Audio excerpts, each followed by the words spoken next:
السلام علیکم ورحمۃ اللہ وبرکاتہ۔ ناظرین، آج ہم آپ کو استخارے کے بارے میں کچھ معلومات دینے جا رہے ہیں۔ استخارہ اللہ تبارک و تعالیٰ کی طرف سے بندوں پر بہت بڑا احسان ہے، جس کے ذریعے وہ زندگی کے معاملات میں خیر حاصل کر سکتے ہیں اور ذہنی پریشانیوں سے چھٹکارا حاصل کر سکتے ہیں۔ لیکن مشکل یہ ہے کہ فی الوقت اکثر مسلمان استخارے کو محض ایک رسمی حیثیت دیتے ہیں اور استخارے کو اس کی روح کے مطابق نہیں لیتے ہیں۔ اس لیے آج ہم استخارے کا طریقہ سیکھیں گے انشاءاللہ۔ ناظرین، استخارے کا معنی کیا ہے؟ استخارے کا معنی کسی بھی معاملے میں خیر کے پہلو کو تلاش کرنا ہے۔ استخارے کا مقصد کیا ہے؟ استخارے کا مقصد ہر انسان کو اپنی زندگی میں بار بار ایسے فیصلے کرنے ہوتے ہیں جس پر اس کی معیشت، معاشرت اور ذہنی سکون وغیرہ کا دار و مدار ہوتا ہے۔ استخارہ ایک مشورہ ہے جس کے ذریعے ایک بندہ اللہ تعالیٰ سے اپنے کسی بھی ارادے پر عمل کرنے سے پہلے خیر، آسانی، رہنمائی، مدد اور فضل کا سوال کرتا ہے۔ بندہ یہ کہتا ہے کہ اے اللہ، جو کام میں کرنے جا رہا ہوں وہ میرے دین کے لیے، دنیا کے لیے بہتر ہو تو انجام دے، ورنہ مجھے اس کام سے ہٹا دے۔ استخارے کی اہمیت کیا ہے؟ آئیے جناب ہم جانتے ہیں کہ اللہ کے رسول صلی اللہ علیہ وسلم اپنے صحابہ کرام کو دعائے استخارہ قرآن کریم کی آیتوں کی طرح یاد کرنے کی تاکید کرتے تھے۔ یہ بخاری کی روایت ہے۔ اسی طرح اور ایک بخاری کی روایت ہے جس میں اللہ کے رسول صلی اللہ علیہ وسلم نے فرمایا، جب تم میں سے کوئی کسی اہم معاملے میں فکر مند ہو تو 2 رکعت نفل نماز پڑھے اور پھر دعائے استخارہ کرے۔ اس سے پتہ چلا کہ نبی کریم صلی اللہ علیہ وسلم ہر کام کے لیے استخارہ کی تعلیم دیتے تھے۔ معاملہ آسان ہو یا مشکل ہو، واضح ہو یا غیر واضح ہو، سب کے لیے استخارہ کرنا چاہیے۔ استخارے کے بنیادی مراحل کیا ہیں؟ سب سے پہلے معاملے کو شریعت کے مطابق جانچیں کہ جو کام آپ کرنے جا رہے ہیں وہ کام جائز ہے یا نہیں ہے، اور اسی طرح متعلقہ اچھائی، برائی، کمزوری جاننے کے لیے بھاگ دوڑ کریں اور ضرور چھان بین کریں۔ مجموعی اچھائی یا برائی واضح نہ ہونے کی صورت میں تجربہ کار لوگوں سے مشورہ بھی کیا جا سکتا ہے۔ حتمی طور پر اطمینان اور اللہ کی رضا حاصل کرنے کے لیے اب استخارہ کریں۔ استخارہ کس کو کرنا چاہیے اور اس سلسلے میں بنیادی شرائط کیا ہیں؟ استخارہ وہ کرے جس کا معاملہ ہو۔ جیسے کوئی آدمی کاروبار شروع کرنا چاہتا ہے، وہ خود استخارہ کرے۔ اسی طرح لڑکی کی شادی ہو تو لڑکی خود استخارہ کرے، لڑکا خود اپنا استخارہ کرے، یا اگر لڑکا لڑکی اتنے سمجھدار نہیں ہیں تو ان کے ماں باپ بھی استخارہ کر سکتے ہیں، کیونکہ یہ رشتے کا معاملہ ماں باپ سے بھی بڑا گہرا تعلق رکھتا ہے۔ بالکل غیر متعلقہ آدمی استخارہ نہیں کر سکتا ہے۔ ہمارے معاشرے میں غیر شرعی استخارے کی صورتیں بھی رائج ہیں، جیسا کہ دین سے عمومی طور پر دور اور دعاؤں سے ناواقف لوگ اپنی سہولت یا صرف محض رسمی کارروائی پوری کرنے کے لیے دوسرے لوگوں سے استخارہ کرنے کے لیے کہتے ہیں۔ یہاں بھی موقع اور مفاد پرست اور دینی لباس میں اپنی خدمات پیش کرنے کے لوگ دستیاب نظر آتے ہیں۔ پیشہ ور اور اجرتی علماء سوء عامل قسم کے لوگوں سے رابطہ کیا جاتا ہے، جن کی اپنی زندگی دین سے کوسوں دور ہوتی ہے۔ وہ مصائب اور مشکلات میں گھرے ہوئے پریشان حال لوگوں کی مجبوری سے فائدہ اٹھانے کے لیے یہ مفاد پرست حضرات ہر مسئلے کو استخارے کے عنوان کے تحت حل کرنے کا دعویٰ کرتے ہیں۔ دراصل یہ کاہنوں کا کاروبار اب استخارے کے عنوان کے تحت چلایا جا رہا ہے۔ کیا استخارہ کے ساتھ دوسروں سے مشورہ بھی کیا جا سکتا ہے؟ ہاں جناب، استخارے کے ساتھ ساتھ مطلوبہ معاملے میں دو ضروری معلومات بھی تجربہ کار لوگوں سے معلوم کر سکتے ہیں، اور اس کے لیے جامع انداز سے چھان بین بھی کرے۔ خاص طور پر شادی بیاہ کے معاملے میں ضرور چھان بین کرتے رہیں، اور اگر مشورہ لینا چاہیں تو کن لوگوں سے مشورہ لیں؟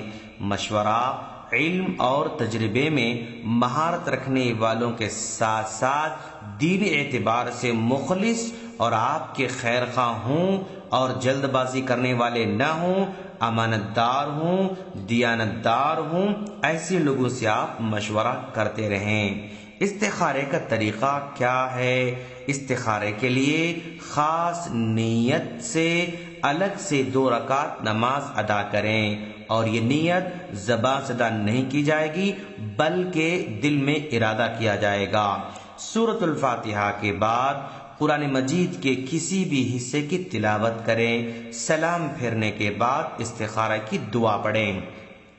اگر خواتین ناپاک ہوں تو پاکی کا انتظار کریں۔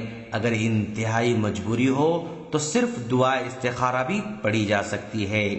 استخارے کی دعا اگر یاد نہ ہو تو مجبوری کے تحت اسے کسی پیپر وغیرہ میں دیکھ کر پڑھ سکتے ہیں۔ اگر دعا یاد کر لی جائے تو بہت ہی اچھا ہوگا۔ استخارے کے بعد اس معاملے کے متعلق جو ارادہ بنے وہ کر لیں۔ کسی خواب کا، کسی غیبی اشارے کا انتظار نہ کریں۔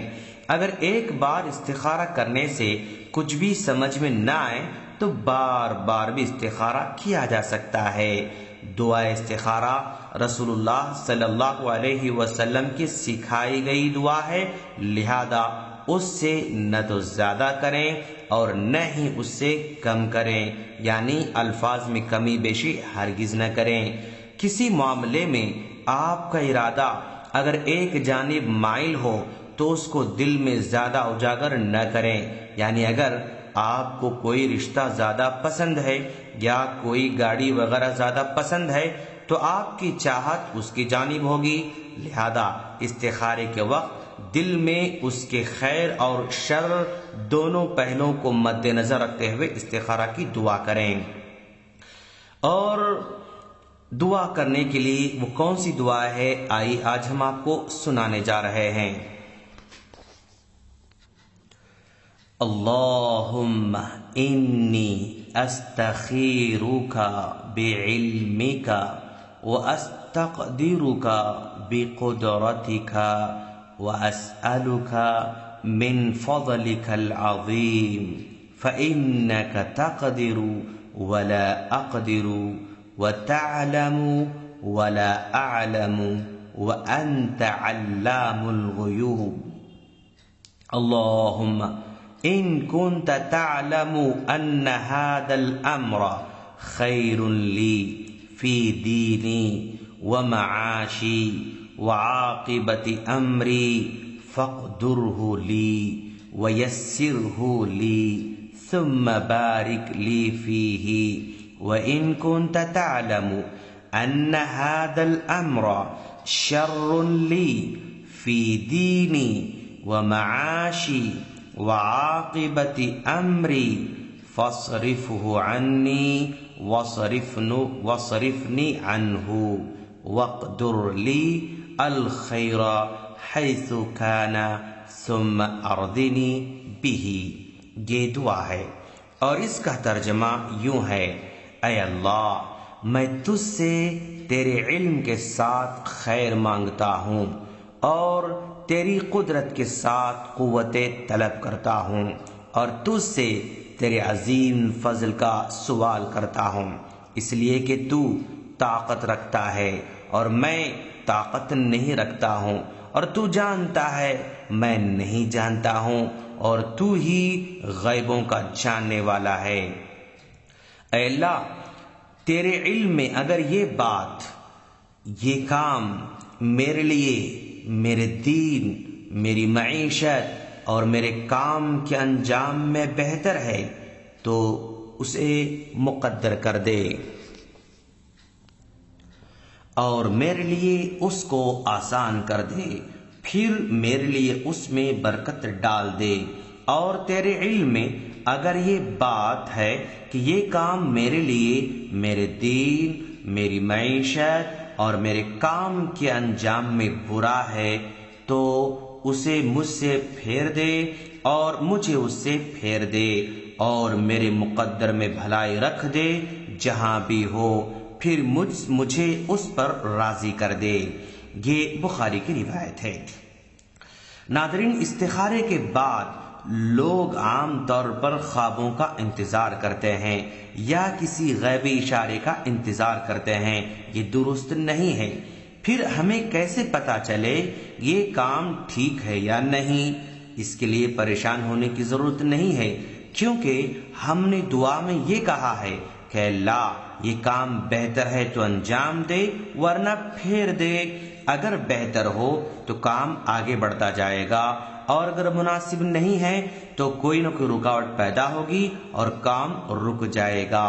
اس لیے خواب کا اشارے کا انتظار ٹھیک نہیں ہے۔